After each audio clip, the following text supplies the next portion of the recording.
Imagine a prison designed not just to keep people in, but to crush their souls.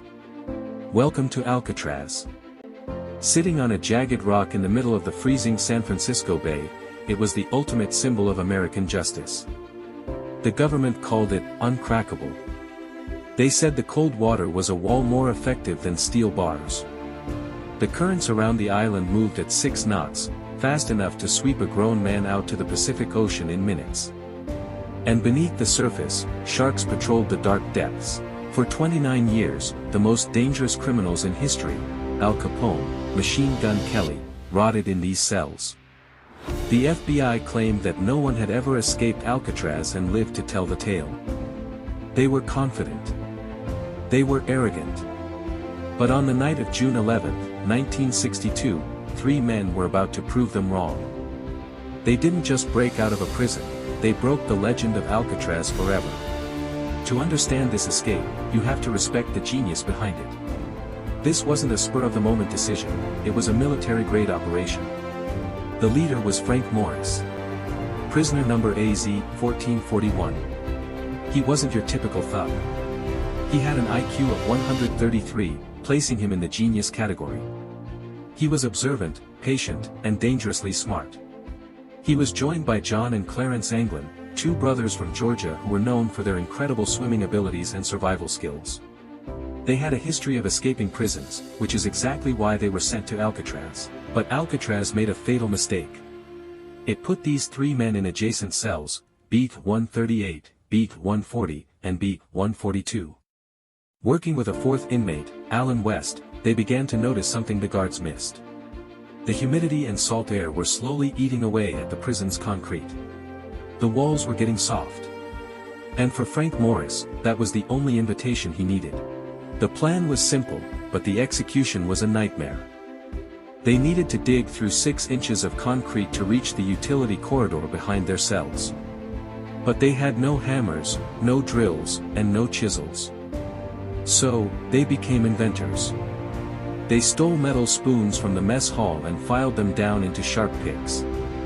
They scavenged a motor from a broken vacuum cleaner and, using coin batteries, built a makeshift electric drill. But the sound of drilling concrete would have alerted the guards instantly. So, Morris implemented a brilliant strategy. They only worked during the designated music hour, usually between 6:30 and 7:30 p.m.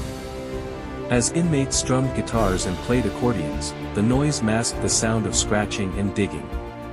Night after night, inch by inch, they clawed their way toward freedom, hiding the holes behind cardboard covers painted to match the cell walls. But digging was only half the battle. The guards performed head counts periodically throughout the night. If a bed looked empty, the siren would wail. The team needed to be in 2 places at once. Their solution was macabre art. Using a mixture of soap, concrete dust, and toilet paper, they sculpted realistic human heads. They used paint kits to give them a flesh-like tone. But the detail that fooled the guards was the hair. They raided the prison barbershop, collecting strands of real human hair from the floor, and glued them onto the clay skulls. On the night of the escape, they placed these dummy heads on their pillows and tucked the blankets up high. In the dim light of the corridor, the guards looked in and saw 3 men sleeping soundly. It was a perfect illusion that bought them a 12-hour head start. Once they were out of the cells, they faced the deadly bay. Swimming was suicide. They needed a boat. But how do you build a boat inside a maximum security prison? The answer lay in raincoats. Over the course of several months, the inmates stole, traded, and collected more than 50 rubber military-grade raincoats. They set up a secret workshop on top of the cell block, a dusty area hidden from the guards' view. There, they stitched the raincoats together. To make the seams waterproof, they held the rubber against the hot steam pipes of the prison, melting the material to create a seal. They built a 6-foot-wide raft and even fashioned plywood paddles. They inflated the raft using a concertina, a small musical instrument, converted into a bellows pump. It was an engineering miracle created in the shadows. On the night of June 11th, the fog rolled in thick and heavy. It was the perfect cover. Morris and the Anglin brothers squeezed through their holes, climbed the plumbing pipes to the roof, and slid down a smokestack to the ground. They cut through the final fence and hit the water. They inflated their raft, pushed off into the cold, dark ocean, and vanished. The next morning, chaos erupted. The FBI found the fake heads. They found the tools.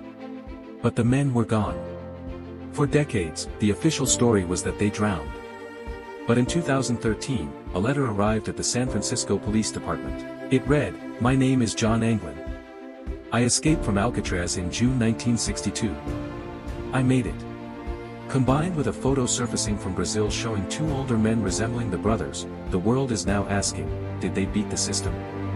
The evidence says yes.